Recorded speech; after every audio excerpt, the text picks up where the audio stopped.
Bismillahirrahmanirrahim. Assalamualaikum warahmatullahi wabarakatuh. Perkenalkan, nama saya Rafael Vergio Sadiva, mahasiswa Universitas Wiralodra Indramayu, Prodi Manajemen Reguler. Kali ini saya akan menjelaskan materi mata kuliah Perekonomian Indonesia yang membahas tentang prinsip-prinsip dasar hukum perdagangan internasional. Prinsip-prinsip dasar atau fundamental principles yang dikenal dalam hukum perdagangan internasional oleh sarjana hukum perdagangan internasional yaitu Profesor Alexander Goldstein. Beliau memperkenalkan 3+1 prinsip dasar tersebut, yaitu yang pertama adalah prinsip kebebasan para pihak dalam berkontrak. Yang kedua adalah prinsip pacta sunt servanda, dan yang ketiga adalah prinsip penggunaan arbitrage. Dan yang keempat adalah prinsip dasar kebebasan komunikasi atau sering disebut navigasi. Yang pertama adalah prinsip dasar kebebasan berkontrak. Prinsip pertama, kebebasan berkontrak sebenarnya adalah prinsip universal dalam hukum perdagangan internasional. Setiap sistem hukum pada bidang hukum dagang mengakui kebebasan para pihak ini untuk membuat kontrak-kontrak dagang internasional. Schmithoff menanggapi secara positif kebebasan pertama ini. Beliau menyatakan, otonomi para pihak, kehendak dalam hukum kontrak merupakan dasar di mana hukum perdagangan internasional yang otonom dapat dibangun. Kedaulatan nasional tidak berkeberatan bahwa di daerah hukum otonom perdagangan internasional dikembangkan oleh para pihak, asalkan selalu menghormati hukum di setiap yurisdiksi nasional pembatasan yang diberlakukan oleh kebijakan publik. Kebebasan tersebut mencakup bidang hukum yang cukup luas. Ini meliputi kebebasan untuk melakukan jenis-jenis kontrak yang para pihak sepakati. Ini termasuk pula kebebasan untuk memilih forum penyelesaian sengketa dagangnya.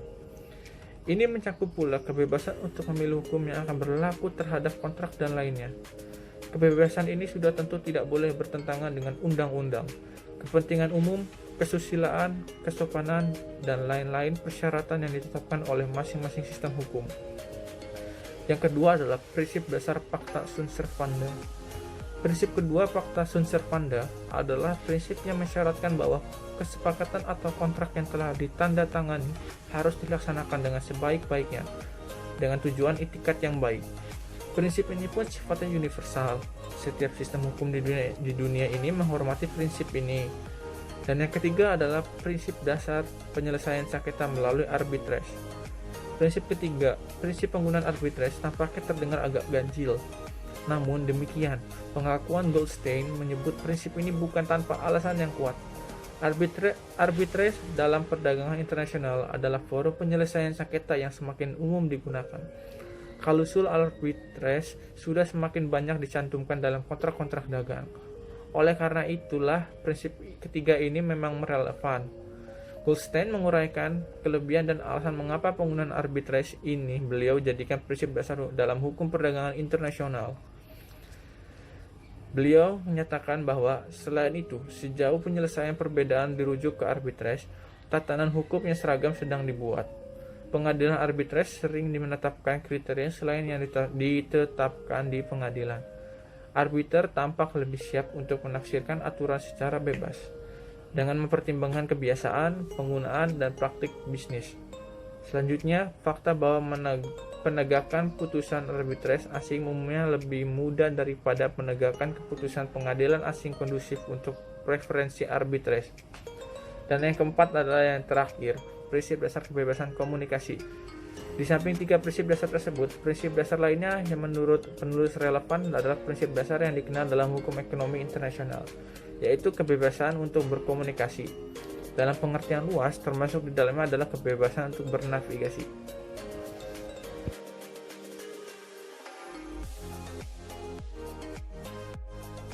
Assalamualaikum warahmatullahi wabarakatuh. Hai semuanya, jumpa lagi dengan saya Gita Putra Febriani dari Fakultas Ekonomi semester 4.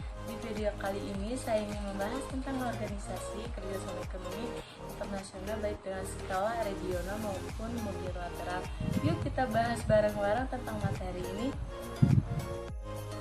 Bentuk kerjasama dengan negara lain, salah satunya di bidang ekonomi. Setiap negara mempunyai tujuan yang berbeda-beda, salah satunya adalah meningkatkan kegiatan ekonomi, sehingga pertumbuhan ekonomi negara tersebut berkembang seiring waktu. Kerjasama internasional adalah kegiatan atau usaha yang dilakukan oleh suatu negara yang menyangkut aspek bilateral, regional maupun internasional untuk mencapai tujuan bersama. Negara-negara di seluruh dunia melakukan kerjasama internasional secara umum. Bentuk kerjasama ekonomi internasional dapat dibagi menjadi tiga, yaitu kerjasama ekonomi bilateral, kerjasama ekonomi regional, kerjasama ekonomi multilateral atau internasional. Kita mulai dari kerjasama ekonomi bilateral. Menurut Kamus Besar Bahasa Indonesia KBBI, bilateral berarti dari dua pihak atau antara dua pihak. Istilah bilateral biasanya diaplikasikan pada persoalan politik, ekonomi, dan keamanan antara dua negara. Anak Agung Banyu Perwita dan Yanyan Muhammad Yani mengatakan dalam proses hubungan bilateral biasanya ditentukan oleh tiga motif, yaitu memelihara kepentingan nasional, memelihara perdamaian, dan yang terakhir meningkatkan kesejahteraan ekonomi. Selanjutnya adalah ada kerjasama regional. Kerjasama regional adalah kerjasama yang dilakukan oleh negara-negara yang berada di suatu kawasan tertentu yang biasanya berdekatan. Tujuan kerjasama regional biasanya sesuai kepentingan masing-masing negara. Secara umum untuk memajukan negara-negara yang berada di suatu kawasan atau wilayah. Faktor pendorong kerjasama ini biasanya berdasarkan kedekatan wilayah atau kesamaan kepentingan. Yang kedua, persamaan latar belakang sejarah atau historis. Dan ketiga, sumber daya alam dan orientasi pemasaran produk ekspor. Contoh kerjasama regional yaitu ada ASEAN, APEC, dan Uni Eropa. Dan yang terakhir adalah kerjasama multilateral. Dalam KBBI, multilateral artinya melibatkan atau mengikutsertakan lebih dari dua bangsa. Kerjasama bentuk ini dibatasi oleh kawasan tertentu. Menurut Cambridge English Dictionary, multilateral berarti kegiatan yang melibatkan lebih dari dua kelompok atau negara. Kerjasama multilateral adalah kerjasama yang diselenggarakan oleh bangsa-bangsa di dunia tanpa memandang wilayah atau perkembangan perekonomian suatu negara. Contoh kerjasama multilateral ada UN, ada WTO, ada IMF, ada World Bank atau Bank Dunia, ada ECOSOC, ada OKI, dan ada GNB. Berikut adalah materi-materi yang sudah saya bahas tentang kerjasama ekonomi regional internasional.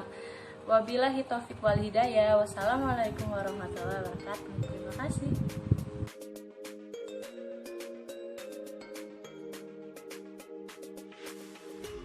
Assalamualaikum warahmatullahi wabarakatuh. Perkenalkan, nama saya Anita Sari dari semester 4 Manajemen Fakultas Ekonomi Universitas Wiralodra.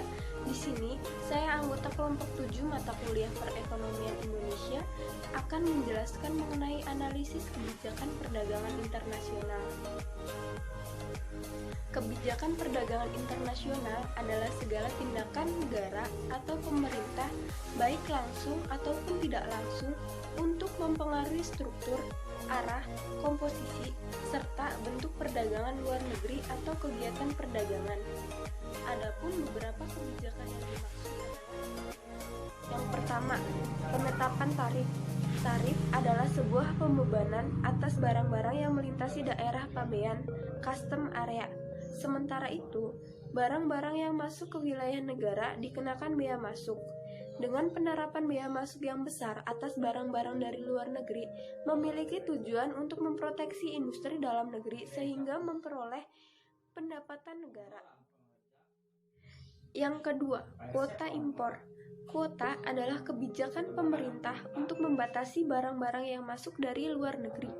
Akibat dari kebijakan kuota dan pembatasan impor, biasanya akan terjadi jumlah barang di pasar turun, harga barang naik, produksi dalam negeri meningkat, dan impor barang turun.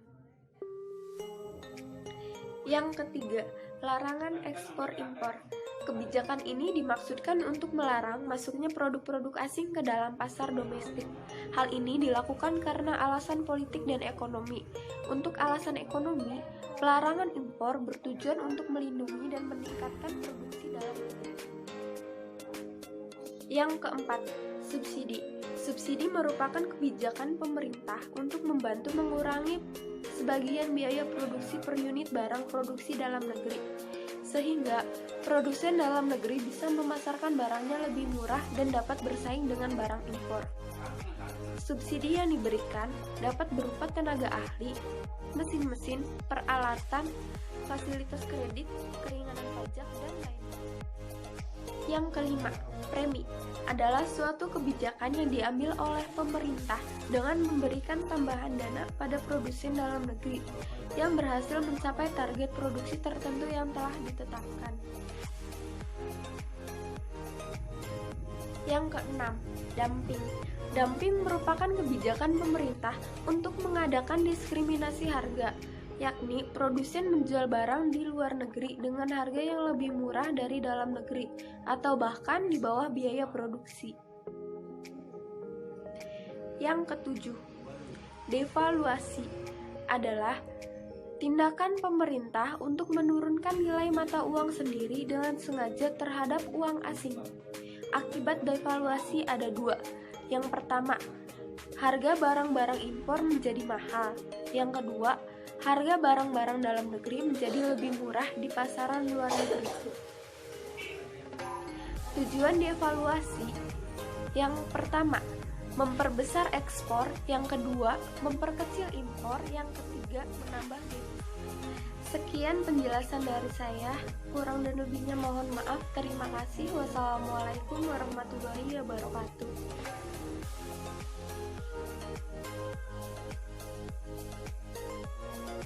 Assalamualaikum warahmatullahi wabarakatuh. Nama saya Daniel Surasa. Saya dari kelompok 7 dengan nomor pokok mahasiswa 6120 10 11 9144. Saya dari Fakultas Ekonomi Prodi Manajemen semester 4 kelas A. Baik, saya di sini akan menjelaskan sedikit tentang kerjasama ekonomi internasional. Definisi kerjasama ekonomi internasional merupakan suatu kerjasama dalam bidang ekonomi yang dilakukan oleh suatu negara dengan negara lain yang saling menguntungkan satu sama lain. Kerjasama ini dapat melibatkan dua negara maupun lebih.